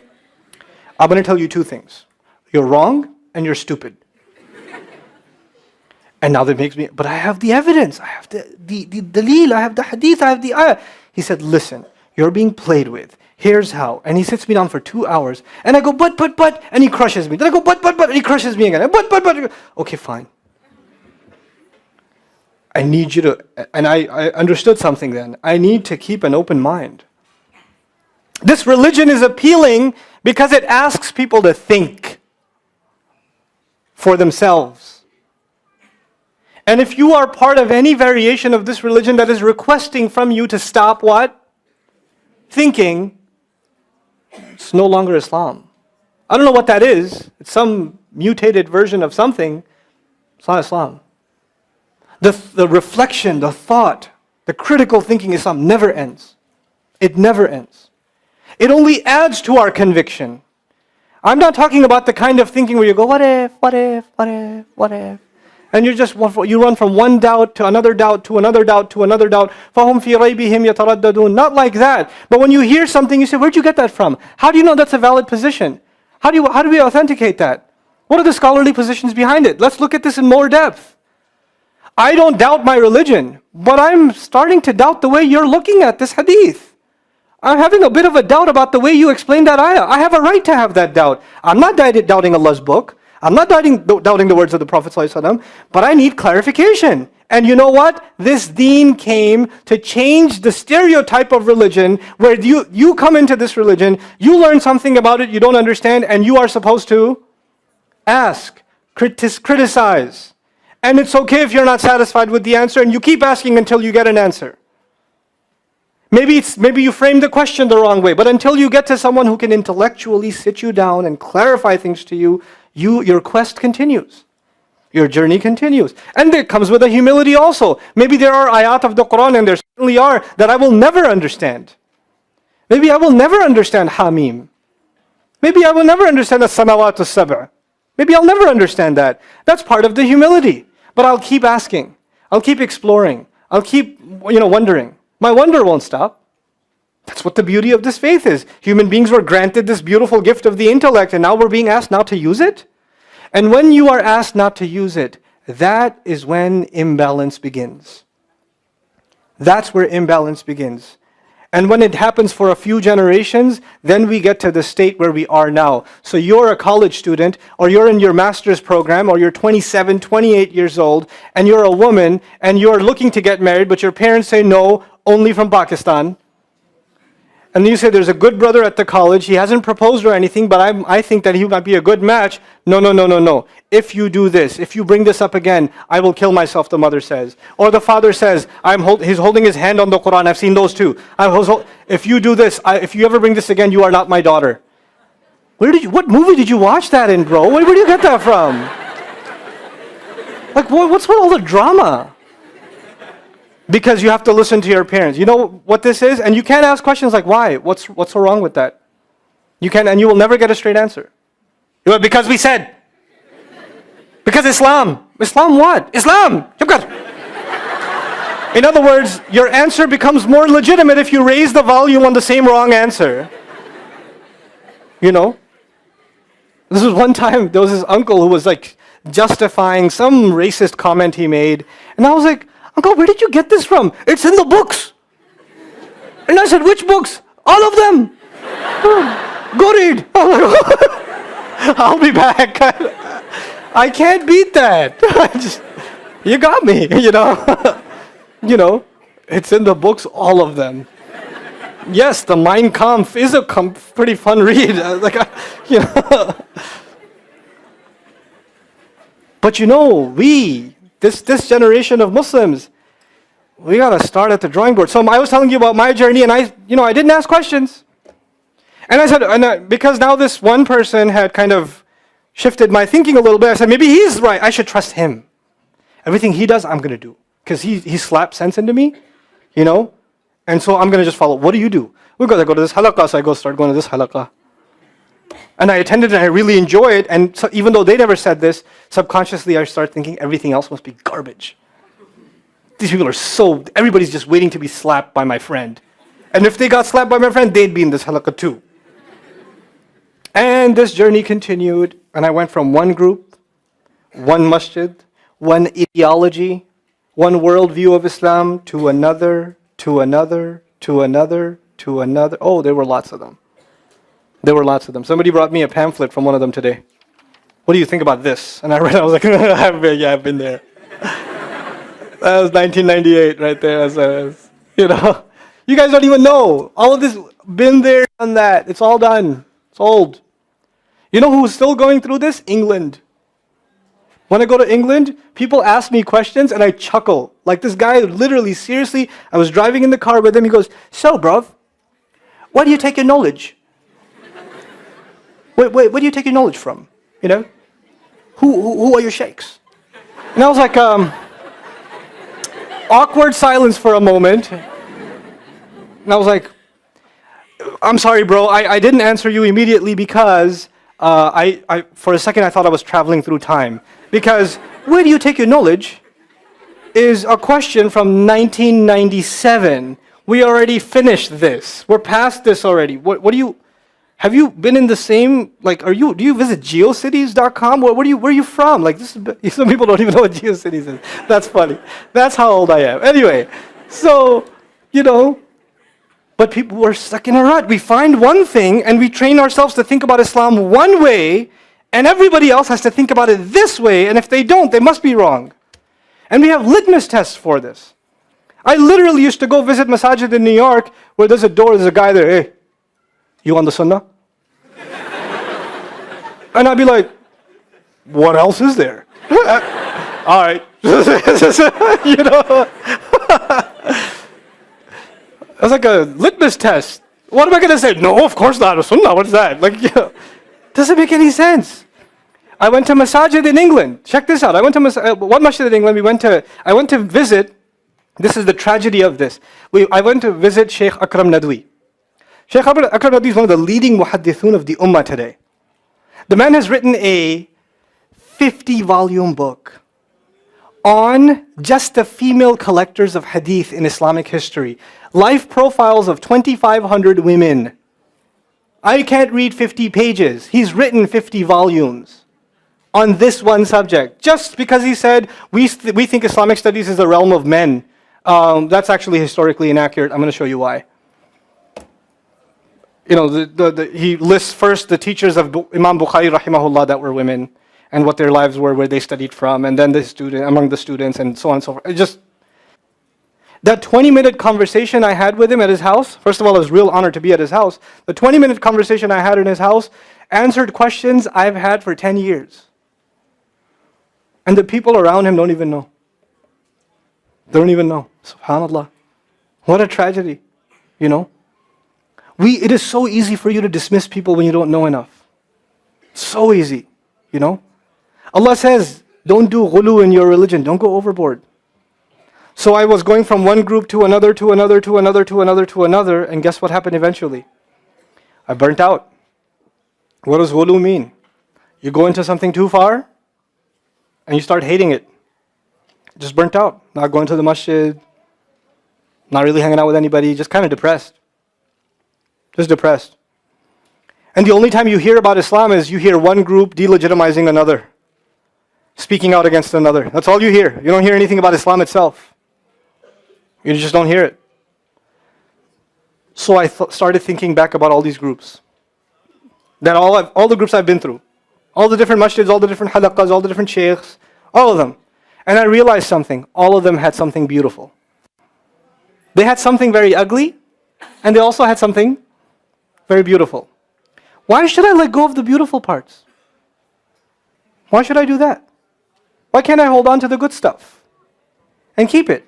And my litmus test, I don't impose this on you, my litmus test became the moment any group starts speaking out against another, I'm going to put the mute button on. I don't care about that stuff. I just need to learn something that will make me a better Muslim. That's all I care about. And if you give me something that will make me think of my brother and my sister as less, I don't want that. It's just not interesting. It doesn't interest me. It takes away from my love of other Muslims. I can't take it. I will still disagree with Muslims. I will disagree with scholars even sometimes, respectfully. But I will never use that to think less of them. That's going overboard in your religion. You can love the ideas you believe in, but don't hate the people who don't believe in them. It's not cool. That's actually pride. You know? This is a battlefield of ideas. I am free to share my ideas. You are free to disagree with me. And after even the strongest disagreement, if we can openly talk in a space where none of us are threatened, none of us are raising our voices, you know, none of us are going crazy. We can just have a civil conversation. That's when this ummah moves forward. Where is the conversation? We've become a people that talk at each other. Everybody gives if somebody, you know what we do? Somebody, gives a speech, somebody gives a counter speech. Somebody writes an article, somebody writes a counter article. Nobody says, let me give this brother a call and let me share with him, here are my disagreements with you. What do you think about them? Let's have a conversation about it. I invite you to my house and let's discuss. Let our kids play together. Let our wives meet. And let us just talk about this, this issue that I don't agree with you in. I want to know your perspective. When do we do that? Isn't that brotherhood? Isn't that brotherhood? Instead of talking at people, you talk to them. You talk to them. People told me some time ago about myself. I don't really care. Honestly, I don't care what people say online. It doesn't faze me at all. I don't have the time. I have too many things to do for my parents and my kids and my students to worry about what happens online, honestly. So, people don't, they're saying that you follow some deviant tafsir. I was like, who are they? I want to go to their house. Can I invite them to my house? I have good ice cream in my house. I'd love to sit and talk to them. No, the great scholars have refuted you. I was like, okay, that's great. What does refutation mean? Can I still come out of my house? Do I have to wear a headband of some special sort? What does that mean? You refuted me. What does a Muslim do refuting another Muslim? How does that work? If you don't like what I have to say, which is perfectly fine, I'm no prophet. You're no prophet. It's okay if we don't like what each other has to say. You can come to me and say, I disagree with you. You can write to me and say, here's what I don't like. Here are my concerns. This is why one of my best friends in life is Sheikh Omar Sulaiman. Honestly, I love this man. I really love him. He's my bigger, younger brother. It's confused, an oxymoron walking around.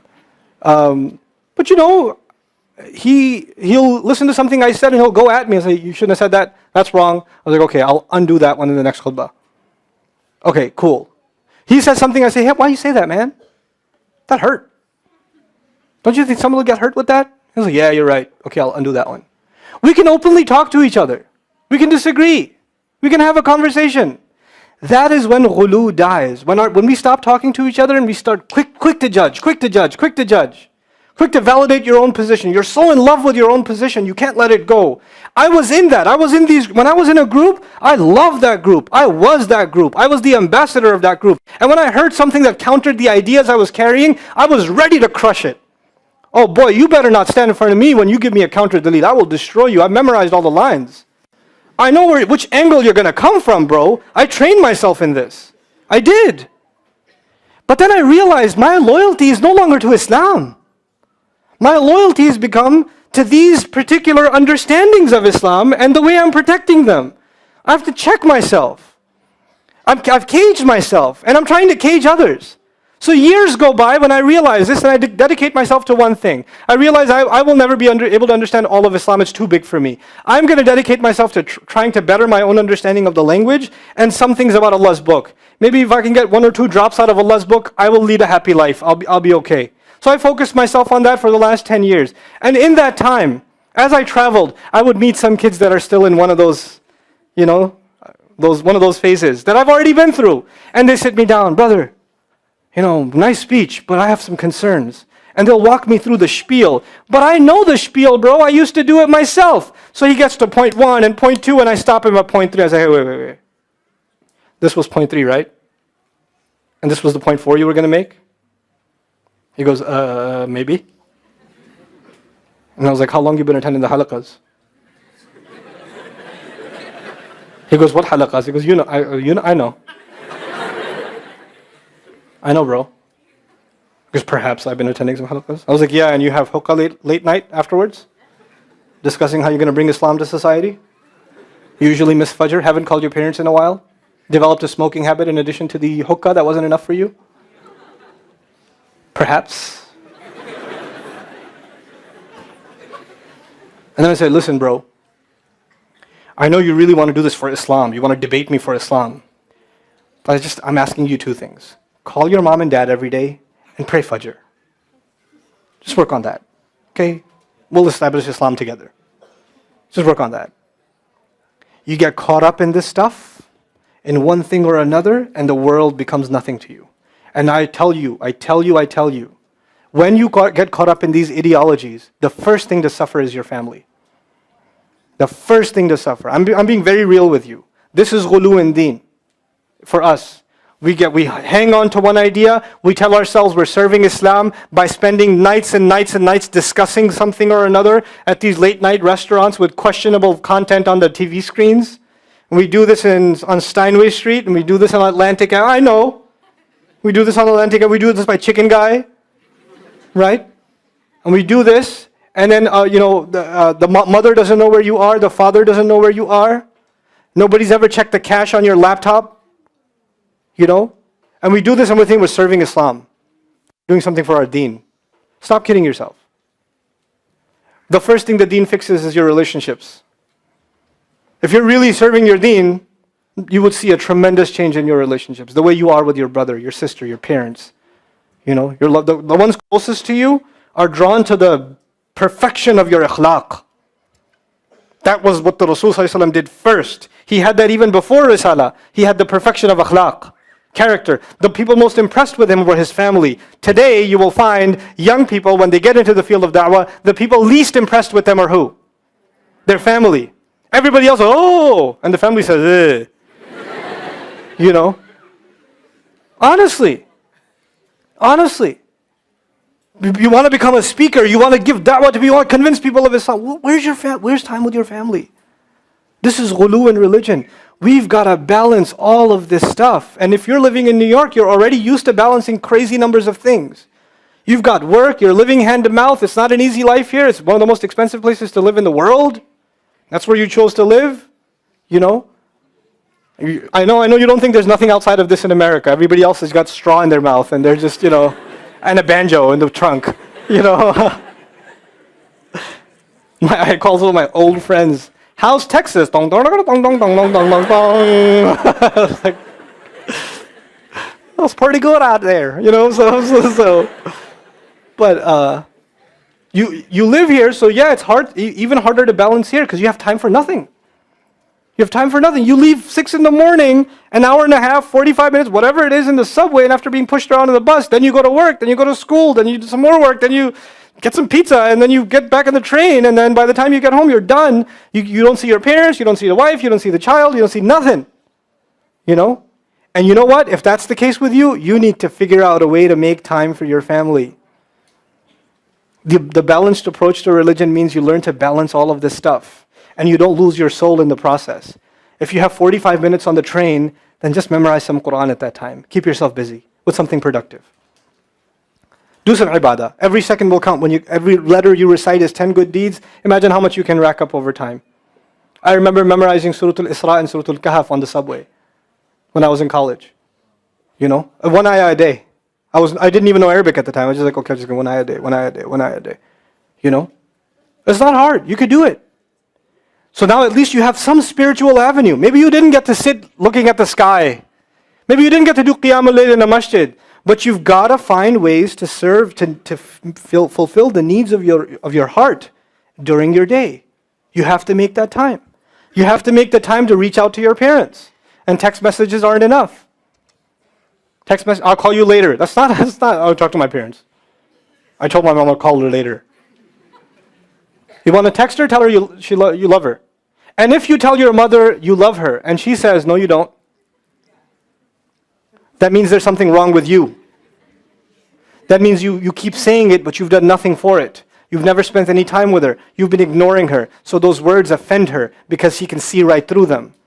So you don't get, I told my mom I love her. She said, no, you don't. No, actually, she said, where's the proof? You've been ignoring me all this time. Well, saying I love you changes everything? These are empty words to you. If you love someone, you spend time with them. Without your phone. Without your laptop. You sit with them. If you love your father, you do that. You spend time with them. You know? For the young men here, learn to get up for Fajr, man. Stop hanging out late night. It's New York. I'm just being real. We could give theoretical lectures. You're not getting up for Fajr. Wake up. Stop going to sleep late. That's balance in your religion. Don't go out late night. I know the restaurants are open till whenever. I know you're used to the nightlife. I know. It's tempting. It's fun. When else are you going to do it? You need to let loose. There should be a time you can let loose. That's fine. But if it's hurting your salat, man, you just got to stop. You got to find some other way. You know? Young men here, you know, you should have a relationship with a masjid where you go where nobody knows you, and you go every once in a couple of weeks and you spend a few hours just sitting there reciting Quran to a wall. You're just sitting there on your own, nobody's around you, you're just doing ibadah, it'll help you. It'll give you peace. If you can't go to a masjid, go to like Flushing Meadows Park and sit by the water and recite Quran. Where nobody cares about nobody's going to be around. You know? Just do that. You have to find that time. This is ghulu in religion. And if we don't find it, and when you get ghulu in religion, things go crazy. The Christians developed ghulu, overboard attitudes in their religion. It led them to even worshipping their prophet. That's why it's mentioned twice. لا تغلوا في دينكم غير الحق. The second time in Surah Al-Ma'idah. Without any justification. You're going to go overboard in one thing or another without justification. It's going to mess you up and mess the people up around you. The final bit of advice that I have for myself and for all of you, when it comes to a balanced approach to religion, this is my final bit of advice. I pray you take it seriously. And this is something it saved me a lot of trouble, and I hope it saves you a lot of trouble too. In my personal life, this is something personal. I realized that in Islam, in the realm of Islam, no one scholar, no one school of thought, and no one person, no one individual has all the answers. And they shouldn't. Allah didn't do that. Allah made us shu'ub, which means we depend on one another. Just the nature of things. So if somebody is giving you knowledge of aqeedah, for example, you're studying aqeedah, which is a great thing to study, that doesn't necessarily mean that's your source for fiqh. If you're studying fiqh from someone, that doesn't necessarily mean that's your source for tafsir. If you're studying tafsir with someone, that doesn't necessarily mean that's your source for hadith. If you're studying hadith with someone, it doesn't necessarily mean that's your source for history. You have to go to people that are specialists in their field. If you really want genuine answers and deep and profound answers, you have to go to people that specialize in their fields. One of the things that's caused an insane amount of damage to Islam in the last century is people who know a little about a lot of things.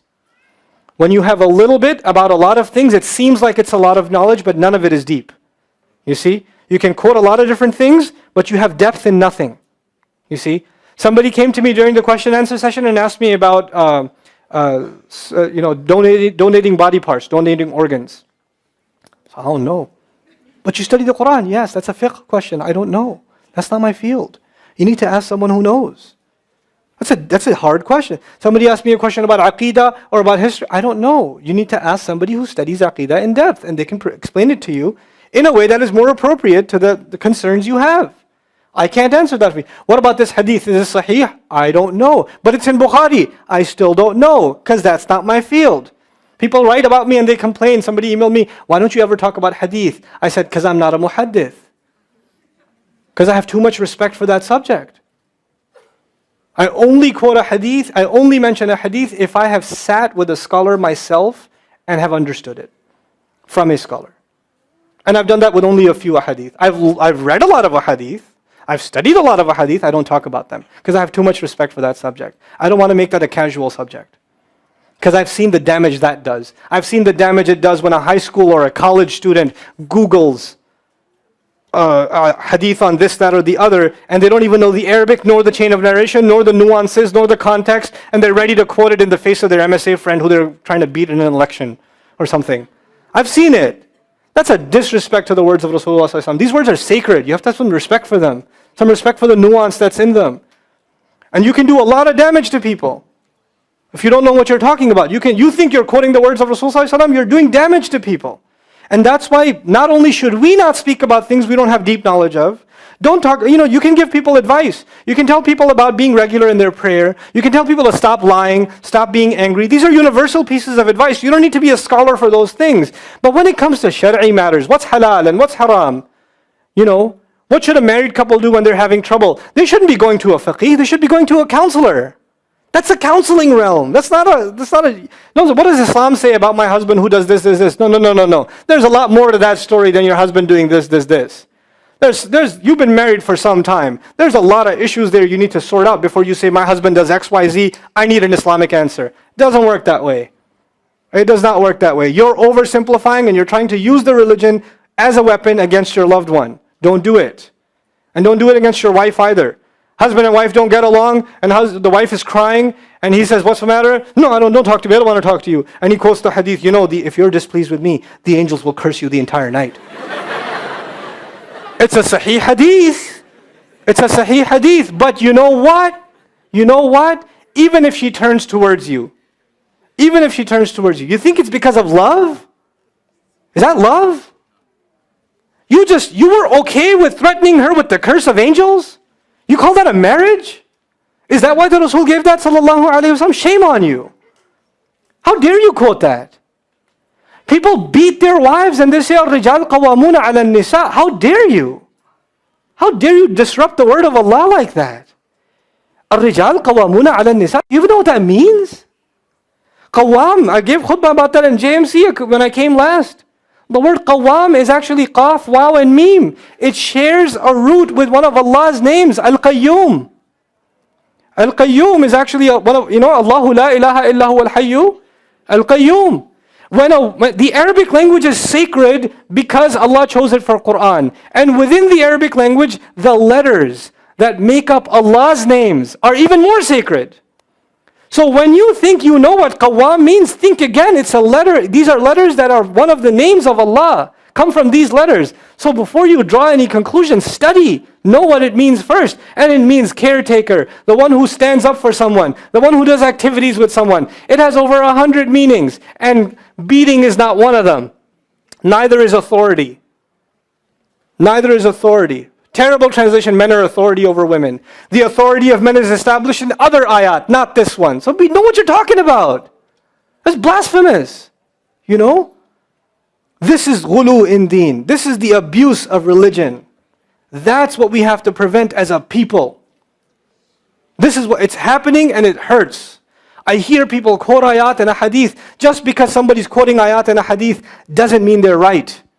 Their own imbalance is seeing things in an imbalanced way. You have to become critical thinkers. You can't look at something in a shallow way and say, okay, that's what it is. No. I need more understanding. I need depth. I don't care if you don't know the whole Quran. It's okay. If you know 2 ayat, know them in depth. I don't care if you don't know all of the Bukhari. It's fine. If you know 2 ayat, 2 hadith, 1 dua, know it in depth. Know it well. Spend time on one thing. Really internalize it and then move on. Then move on to something else. It's all become about quantity and not quality. Can you imagine if the ocean that looks so beautiful, by the way, if the ocean wasn't as deep as it is, it was just 6 inches deep, it would still look like it does. From a distance, you'd say, oh wow. But there's no depth. That's what we've become in our Islam. No depth.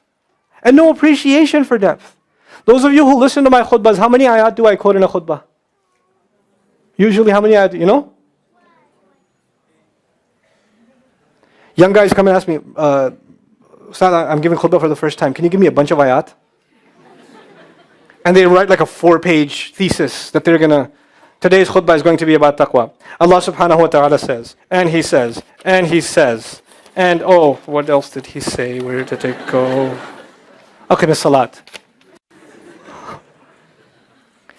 When you're quoting one ayah, one hadith, one ayah, one hadith, one ayah, one hadith, one story, one ayah, one hadith, you didn't stop at one ayah. أَفَلَا يَتَدَبَّرُونَ الْقُرْآنَ?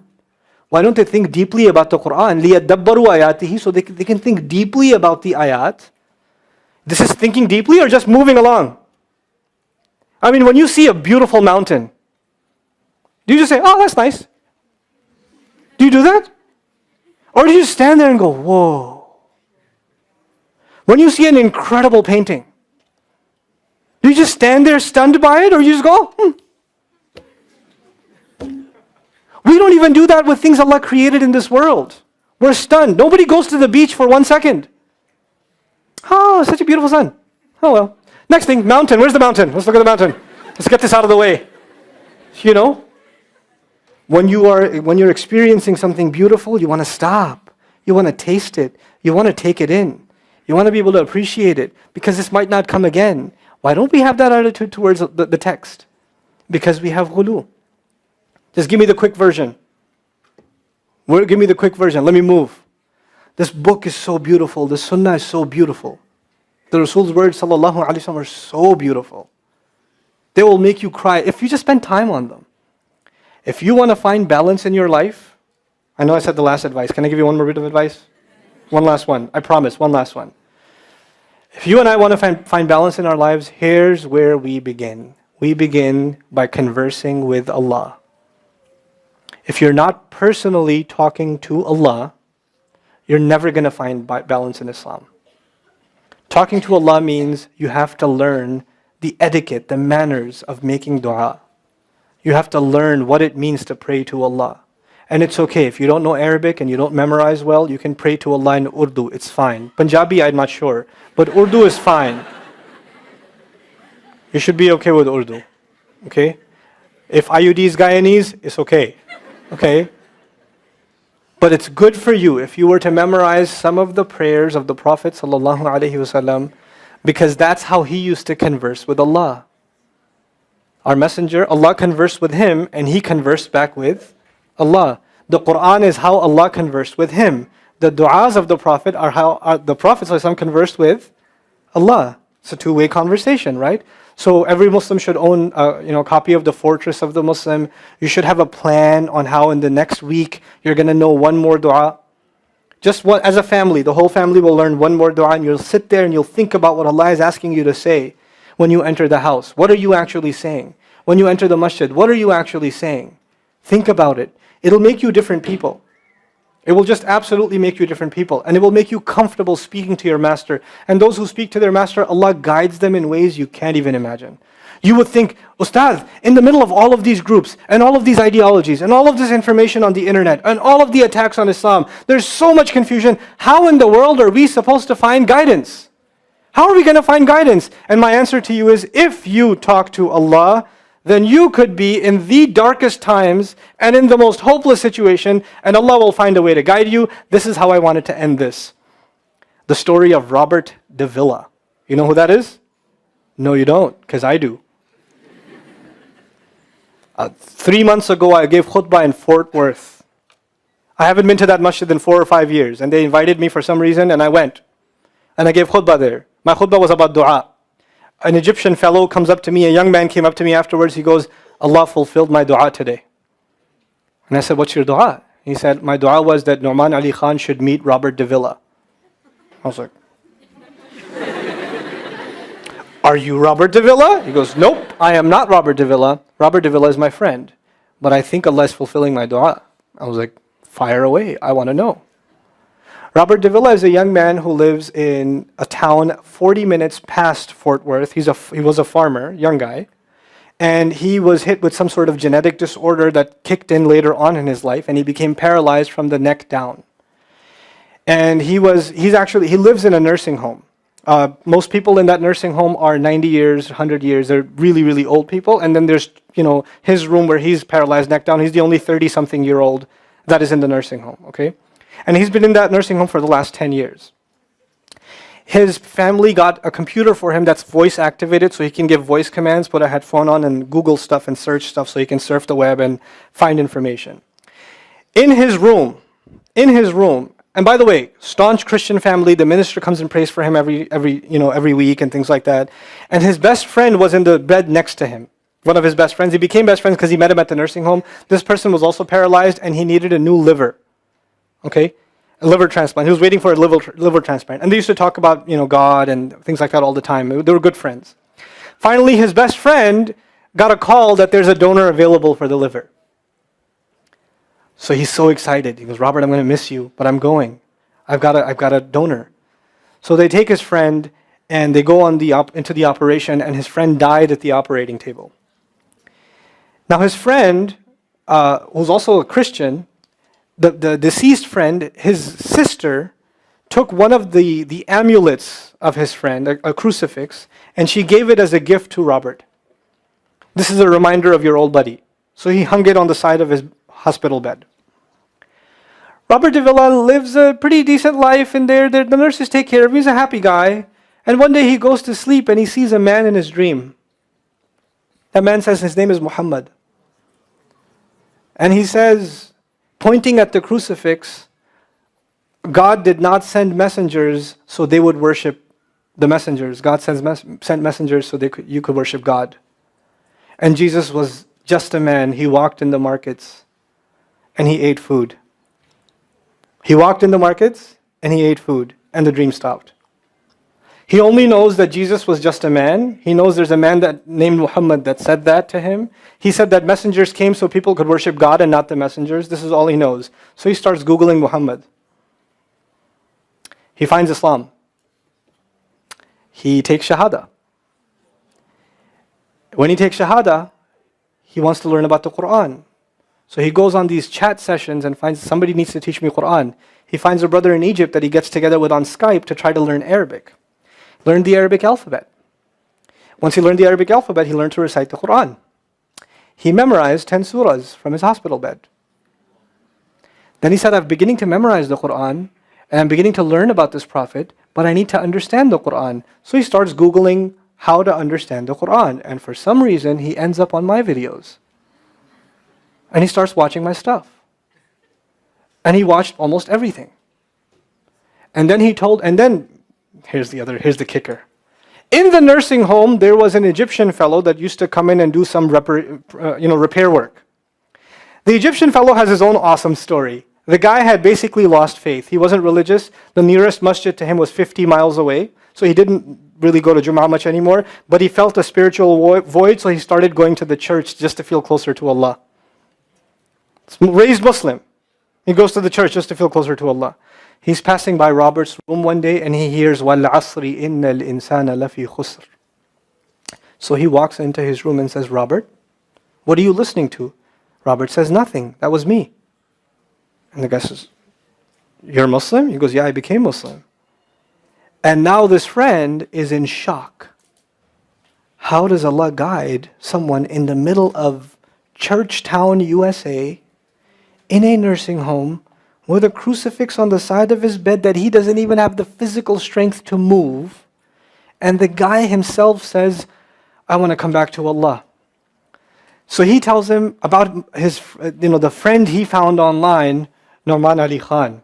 So the Egyptian fellow starts watching my videos. And then he says, I wish I could meet him one day. And he says, okay, I'll pray for you. And after 5 years, that Egyptian friend shows up at the same masjid that I haven't been to in 4 years. And after Jum'ah says, I think Allah wants to fulfill my friend's dua and my dua. So I said, I think He does. Let's go. So I took a few of us and we went. And we met with Robert. We had a beautiful conversation with him. And inshallah, for Eid, we're going to go to his nursing home again. The nursing home was pretty shocked. You're all here to meet Robert? Like, yep. Yep. Why do you want to meet him? He's an inspiration. We're like, okay, let me check if we can. And they had to call the hospice administrator and all this stuff, and then eventually let us in. And Robert's in shock. And then I meet with Robert, we're talking, and I was like, hey, Robert, so I heard you memorize some surahs. He says, yeah. Can you recite one for me? So he recited Surah Al-Asr. Not one of us was not crying. We're just in tears. When somebody turns to Allah, don't worry about the means. Guidance will come. Balance will come. I want to tell you some more about Robert because young guys are here. Young guys that play basketball. Young guys that are healthy. Young guys that have ambition. I told you, what's his paralysis? From where to where? Neck down. He has a special wheelchair that has to hold pretty much every part of his body in place. He can't just sit in a wheelchair. It holds his neck and it holds every other part of his body in place because he has no control over his limbs. And he has to have a special van where the wheelchair locks in so that if it goes through a bump or whatever, he doesn't, receive the shock. So he made a request. He wants to go to the Friday prayer. They didn't have the special van, so they put him in a regular van. And so he went to the regular van and a few bumps and his spine got even more hurt. He went to Jumu'ah. He came back in excruciating pain. And they said, I'm sorry, Robert, you're no longer able to sit in your wheelchair.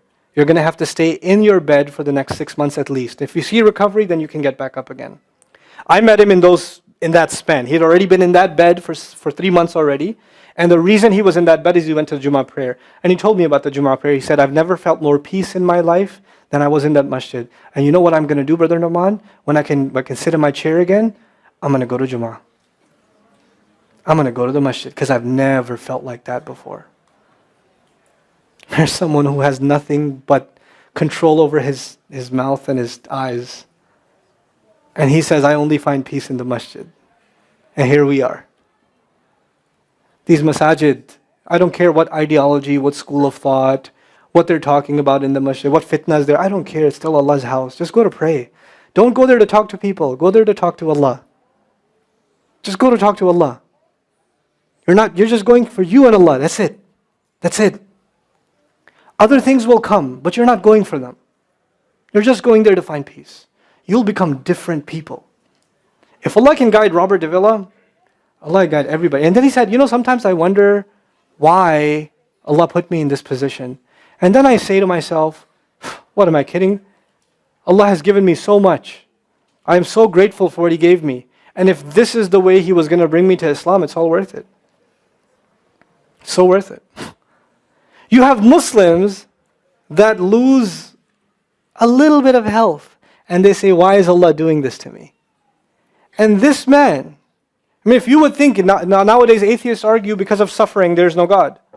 If one man has in a position to say, I don't believe in God. If there was a guy, why would I be in this position? It would be Robert de Villa. That guy would say, I don't believe in God. If there was one, why would I be in this mess? And yet he's in this position, and I've never seen a face with more nur. Never. I've never seen a face that has more contentment on it. He's so satisfied with life. He's so happy. He's just happy. The last 7 or 8 khutbahs I've given are actually based on one sentence each on one sentence that he said in his conversation. Is that profound? He's a teacher to me. I consider him a teacher. He's my sheikh. Somebody says, who's your sheikh? I say, Robert de Villa. Really? Is that a pizza place? Or no. The guidance is all around us. You don't have to get worried about what's not there. There's plenty there. You know what Allah did for the people of the cave? He even guided them in where to sleep. He even guided them on where to turn.